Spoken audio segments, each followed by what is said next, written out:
So I figured that today will be a great time to talk to y'all about food or tactical. And it will be a great time because I'm in the middle of a project that I'm going to be finishing up today. And it may sound like meaningless, but it's something that I encourage everybody to start doing. Is putting ammunition away for long term. What I do with this particular one, the 3030, is that I vacuum seal each individual box. And I have 9 boxes per box. So a bit of vacuum sealing that I have to do. But I don't plan to use none of this. This is just to put away, to have a bit for the future, just in case. You never know. In fact, it's funny because I was checking the prices between the 3006, the 308, and the 3030, and the 3030 is the cheapest. Crazy. I know, right? And a lot of people have put the 3030 down for a very long time. Others have said that the 3030 had taken down more whitetails than any other caliber up there. Well, it's because it has been around for a very long time. And I can tell you that a lot of people, even here in Alaska, use it. I like it. I use it. So when folks say like, oh, it's just an anemic, just weak round, it will not take a moose. Sorry to say, but that is not accurate. A 3030 will take down any animal in North America. I'll leave it up to you. If you don't want to, believe me, you do your own research. Again, the thing is that with bigger calibers, folks tend to go into that like, oh, you need a more knockdown power, you need this, you need that. But at the end of the day, it's where you put your bullet. I have said that before, and I will continue to say that a million times. It's just placement. That's it. But because I'm doing this, I started thinking, I was like, well, I think this is a great opportunity to talk to everybody in regards to food versus tactical. 3030 has nothing tactical about it. And I'm just going to focus on the 3030 because it's one of the most common hunting rounds up there. Very common. In fact, when you run out of 5.56, 3030 is still available. When you run out of 308, 3030 is still available. When you run out of 3006, still available. Even when you run out of 762, 3030 is still available. Now, prices have fluctuated over the years, but that's not here and there. Also, 3030 is very easy to reload. The bullets themselves were a little hard to find, but nowadays you can find it easier. Proof is that I bought a whole bunch just a few months ago, and now I can start reloading them again. So, but the idea of SHTF and you're gonna go all tactical, going out of your house with full vest, 100 magazines, a pack that weighs more than your wife, it's just not feasible, y'all. We have to start thinking and making decisions based not on ideas that work in our heads, but on reality. And the reality is that just like you thinking that you're going to go into the woods and get food, there's a whole bunch of people they're thinking the same thing. There's a whole bunch of people that think they're going to strap a backpack and they're going to hit for the woods and they're going to survive. Sadly, that will not be the case. It's just not going to be the case. The animal population is not there to sustain the human population. It's just not there. Additionally, when you encounter so many folks fighting for the same resources, altercations are going to happen. And even in today's life, that there's nothing, saying that, oh, you can't hunt or animal population has not been decimated to the point of extinction.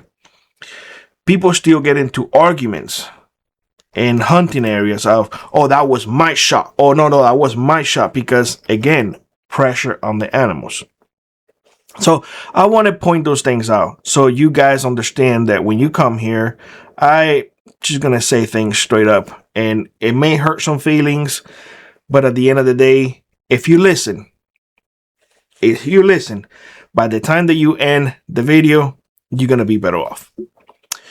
Food. My encouragement always is to stock away as much as possible right now. Put away as much as possible when the prices, although a little higher now than before, they're still manageable. Don't go out and buy freeze dried food or anything like that. Be smart. Be mindful that if you buy that, you're not just gonna buy the food. You're gonna buy the time and labor involved in creating that food. So you might as well just go simple. And I have said that in this channel before. Simple is always better. When it comes to the whole tactical thing, I'm sorry to say this, but even if you serve once upon a time, once you finish, you finish. You're no longer a military member. You are now a civilian. Just be mindful that the moment that you go out with a AR-15, when you go out with a black rifle, if you will, because they have been demonized for so long, people are just going to look at you and wonder. You do not want attention towards you. You want to be incognito, if you will. Nobody looking at you. You just schmo. Having a rifle that is specifically calls for, I'm just hunting, will remove those eyes from you. Will remove those eyes from you. I'm telling you that right now. When you're talking about this type of things, I don't know a lot of places that have restrictions for a two-fed rifle. Meaning that if your state has restrictions on magazines, you may be okay with a two-fed magazine. They can't restrict it because how? Granted, they do it on shotguns, so you have to put a plug in there. But again, to my knowledge, I have not seen any restriction when it comes to this. Shoot, for all intents and purposes, they look at it as like, oh, that's a cool thing to have. Now, again, I'm going to go back to the whole 30-30. 308 is a great round. I like it. I love it. I use it in my AR-10s. I use it in my M1As. I use it in several bolt action rifles that I have. I like it. But the prices, because people are after it, the prices just keep going up. And they will continue to go up. When it comes to the 30-06, because the 30-06 had been around for so long and is regarded as one of the best hunting rounds out there, prices, again, going up. The problem is that everybody focus on I need to take a 300-400 yard shot. I've been here for a while now, and I have never taken a shot beyond 150 yards. 150, that's it. A 30-30 is more than sufficient for that distance. More than sufficient. And that was big animals. If you want to add a scope, you can definitely do that. But again, don't discount a rifle that has been around for a very, very long time. Because at the end of the day, remember what I'm saying. You are not a soldier. You are a civilian. A civilian with this on, plain old clothes. Just you put it in your truck or in your car or whatever. Nobody will pay any mind to you.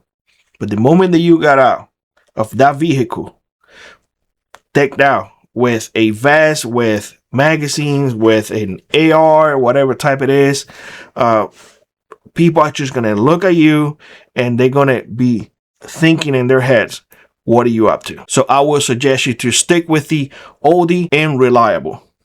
Nobody will care. Now you do have a bit of a decision to make. Would you want to go with the tactical, or would you want to focus on something that is just for the purpose of food? And that's what I want to emphasize in here. The purpose is food. And if it gives you food I guarantee you 100% that it's going to give you protection. The other way around, it's just going to have too many eyeballs on you. And in an SHTF, the last thing that you want to have is eyeballs on you. Power outages, camping, work on the go. Opus keeps you connected at home and outdoors. With clean, reliable energy, Opus powers freedom. Opus, the choice of the frontier preppers. If you'd like to support the channel, check out the links in the pinned comment below. Consider joining our Frontier Prepper Squad or let an add to your run. It really does make a difference. And always remember, those who prepare today will not struggle tomorrow.